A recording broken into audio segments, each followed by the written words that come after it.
सिपाहियों, इसे पकड़ लो। चार सिपाही तुरंत बल्लू की ओर बढ़े।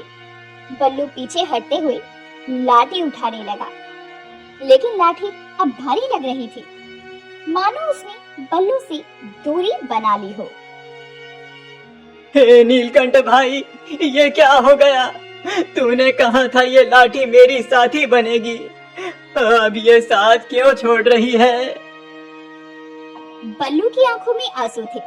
उसने लाठी को कसकर पकड़ा और दिल से कहा, हे भगवान, मुझे झूठा मत साबित कर। तभी अचानक दरबार के बीच से नीली रोशनी फैली। सबकी आंखें चौंधिया गईं। वहां नीलकंठ पक्षी चमकती रोशनी में प्रकट हुआ। रुको, ये गरीब झूठा नहीं है। पूरा दरबार चुप हो गया। सबकी नजरें ऊपर उठी। ये कौन सा चमत्कार है? ये वही चरवाहा है जिसने मुझे मौत से बचाया। मैंने इसे वरदान दिया, मगर इसके साथ एक शर्त भी दी थी, लालच मत करना। ये गरीब अब तक अपनी नियत पर खरा रहा, लेकिन आज तुम्हारे लालच ने इसे कमजोर कर दिया। नीलकंठ भाई, मुझसे भूल हो गई। मैंने सोचा था राजा खुश होगा तो गांव वालों को फायदा होगा, पर अब समझ गया लालच किसी का भला नहीं करता। नीलकंठ का चेहरा कठोर हो गया। बल्लू, तू नेक है, मगर परीक्षा में डगमगा गया। अगर तूने लालच का रास्ता चुना तो ये लाठी तेरे लिए वरदान नहीं, श्राप बन जाएगी। याद रख, ये लाठी भूखों का पेट भर सकती है, जरूरतमंद का सहारा बन सकती है, लेकिन सोना चांदी नहीं दे सकती। इतना कहकर नीलकंठ पक्षी फिर से उस नील प्रकाश में गायब हो गया। तो इसका मतलब ये है ये लाठी हमारे खजाने के काम नहीं आएगी। हम तो इसे बेकार समझते हैं। महाराज, ये गरीब झूठा है। ये वरदान वाली बातें सिर्फ दिखावा हैं। अगर इसे अभी नहीं रोका गया तो ये पूरे गांव और राज्य को उलझा देगा। बल्लू, तू और तेरी लाठी आज से हमारी नजर में गुनहगार हो। अगर तूने फिर कभी कोई चाल चली तो तेरी जान भी नहीं बचेगी। सिपाहियों ने बल्लू को धक्का देकर दरबार से बाहर कर दिया। उसकी आंखों से आंसू बह रहे थे। हे भगवान, मैंने तो सिर्फ सबका भला चाहा, पर अब सब मुझे धोखेबाज समझ रहे हैं। तभी उसकी माई भागकर बल्लू के पास आई, जो बाहर उसका इंतजार कर रही थी। बल्लू बेटा, ये क्या हाल बना लिया है तेरा तूने। मैंने कहा था दरबार की चमक धमक में मत जाना। माई, मैंने गलती कर दी। मैं भूल गया कि ये वरदान लालच के लिए नहीं है।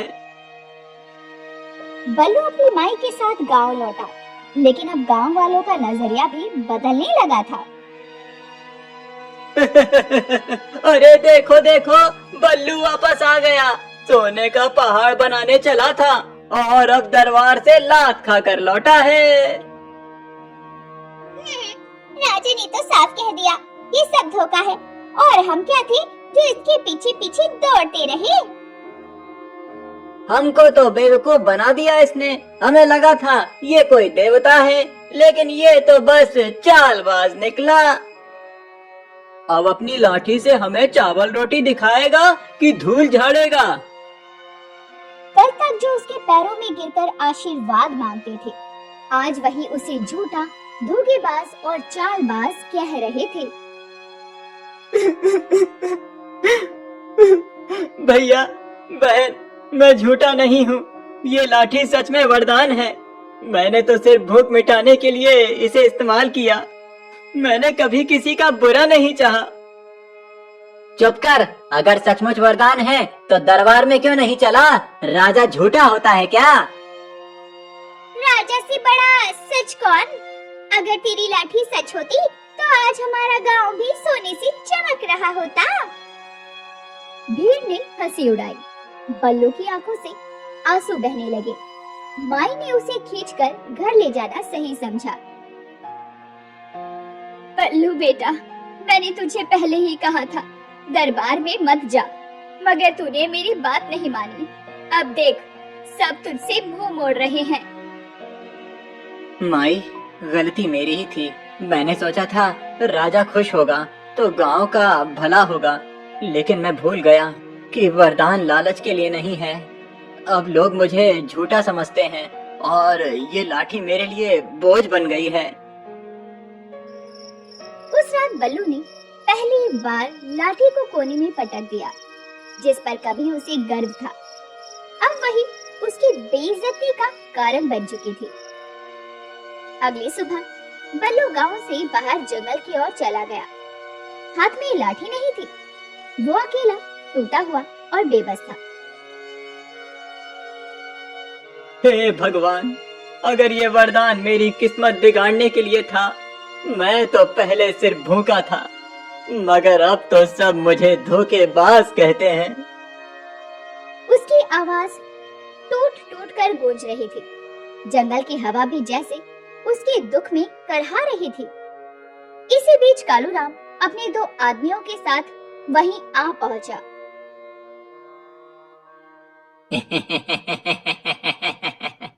अरे अरे, देखो तो हमारे बल्लू महाराज रो रहे हैं।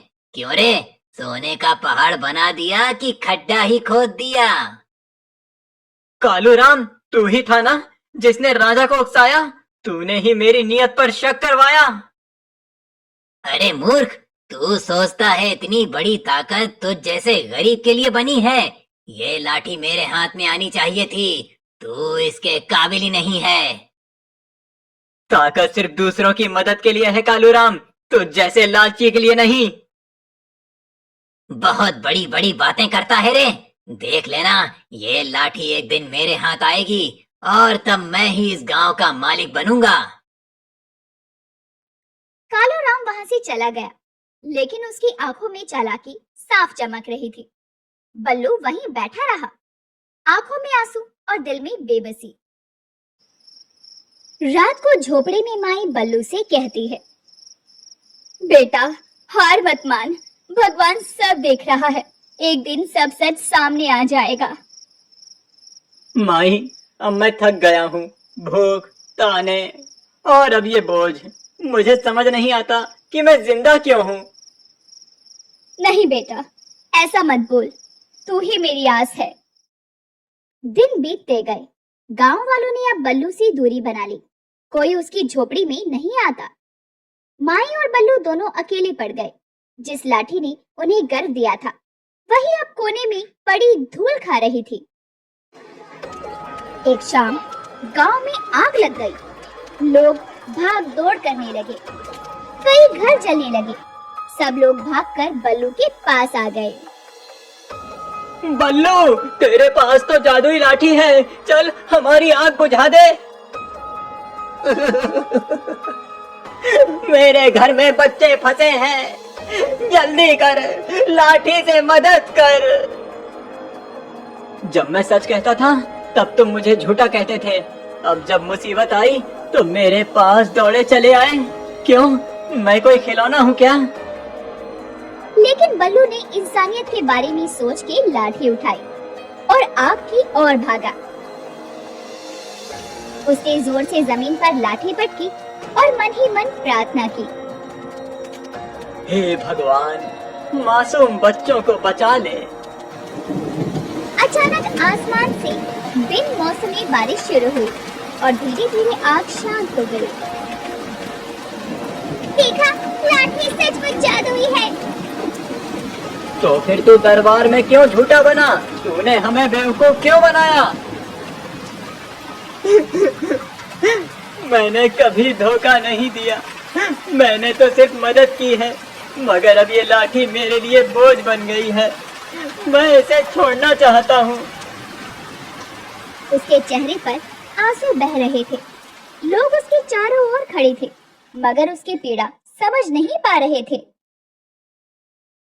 देख, अगर बल्लू चाहता तो दरबार में भी ऐसा कर सकता था। जरूर इसमें कोई चाल थी।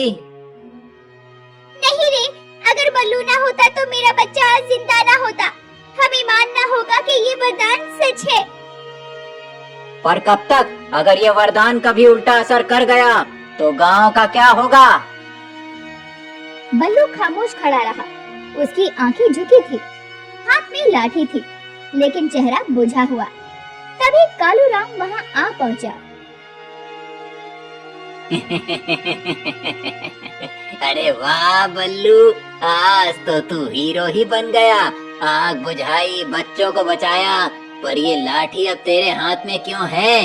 इसे मुझे दे, मैं जानता हूँ इसका असली इस्तेमाल कैसे करना है।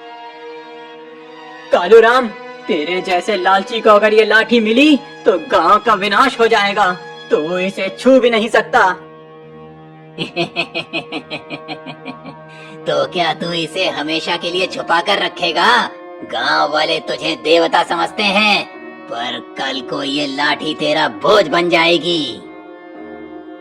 इतना कहकर कालू राम ने झपट्टा मारा और लाठी छीनने की कोशिश की। दोनों के बीच खींचातानी शुरू हो गई। छोड़ इसे, ये किसी का खिलौना नहीं है। चल हट, ये मेरी होगी, तू काबिल नहीं है। तभी अचानक लाठी चमकने लगी और दोनों को जोर से धक्का देकर अलग कर दिया। हे भगवान, अब समझ आया, ये लाठी किसी इंसान के लालच के लिए नहीं बनी। बेटा, वरदान कभी किसी के पास हमेशा नहीं रहता। ये तो भगवान की परीक्षा है। तू अब भी इस परीक्षा में डगमगा रहा है। हाँ माई, मैं हार गया। पहले दरबार में, फिर गांव वालों के सामने। मैं वरदान के लायक ही नहीं। बल्लू ने लाठी अपने हाथों में उठाई, उसे देखा और जोर से रो पड़ा। उसकी आंखों से आंसू गिरकर लाठी पर टपकने लगे। तभी नीला प्रकाश फैला और नीलकंठ फिर से प्रकट हुआ। उसकी आवाज गूंजी। आंसू में सबसे बड़ा सच छुपा होता है। तूने अपने दिल से कबूल किया कि तुझसे गलती हुई। यही तेरा असली बल है। नीलकंठ भाई, मैंने सब बर्बाद कर दिया। अगर मैं लालच में नहीं पड़ता तो लोग मुझे धोखेबाज नहीं कहते। गलती हर इंसान करता है बल्लू। वरदान ताकत नहीं, जिम्मेदारी है। तू जब तक समझेगा नहीं, ये लाठी तुझे बोझ ही लगेगी। बेटा, अगर भगवान ने तुझे मौका दिया है तो तू फिर से उठ, मेहनत और सच्चाई से जी। वरदान रहे या ना रहे, इंसानियत सबसे बड़ा वरदान होता है। बल्लू ने कांपते हाथों से लाठी नीलकंठ की ओर बढ़ाई। भाई, ये लाठी अब मैं नहीं संभाल सकता। इसे लौटा लो। मैं मेहनत करूंगा, भूखा रहूंगा, लेकिन अब इस वरदान का बोझ नहीं उठाऊंगा। यही तो सच्ची जीत है बल्लू। जब इंसान अपने लालच को हराता है, तभी वो सच्चा बनता है। ये लाठी अब तुझे नहीं चाहिए, क्योंकि तूने असली सबक सीख लिया है। नीलकंठ ने पंख फैलाए और लाठी नीली रोशनी में गायब हो गई और वो खुद भी गायब हो गया। बल्लू के हाथ खाली रह गए, लेकिन दिल हल्का हो गया। गांव वाले सब देख रहे थे। बल्लू, हमने तुझे गलत समझा। तू तो सच्चा इंसान है। तूने वरदान छोड़ा, मगर इंसानियत नहीं छोड़ी। यही तेरा असली चमत्कार है। आज से हम तुझे धोखेबाज नहीं, गांव का सबसे बड़ा सहारा मानेंगे। नहीं भैया बहन, मैं बस वही गरीब चरवाहा हूँ जो पहले था। फर्क इतना है कि अब मुझे समझ आ गया है, वरदान से बड़ा कोई वरदान नहीं है, बस मेहनत और इंसानियत। यही तो मैंने चाहा था बेटा, तूने आखिरकार सही राह पकड़ ली। गांव वाले अब बल्लू की मदद करने लगे। सब मिलकर मेहनत करने लगे। धीरे धीरे गांव में फिर खुशहाली लौट आई। बल्लू अब भी बकरियां चराता था, लेकिन उसके चेहरे पर अब संतोष था। शाम का समय था। बल्लू बकरियां लेकर पहाड़ी पर बैठा था। सूरज ढल रहा था। उसने आकाश की ओर देखा और मुस्कुराकर बुदबुदाया।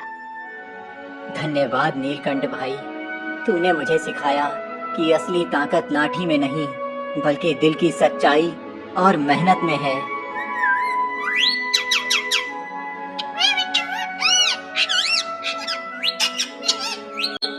तो दोस्तों, ऐसी ही अनोखी और रसभरी कहानियां देखने के लिए हमारे चैनल को सब्सक्राइब करें।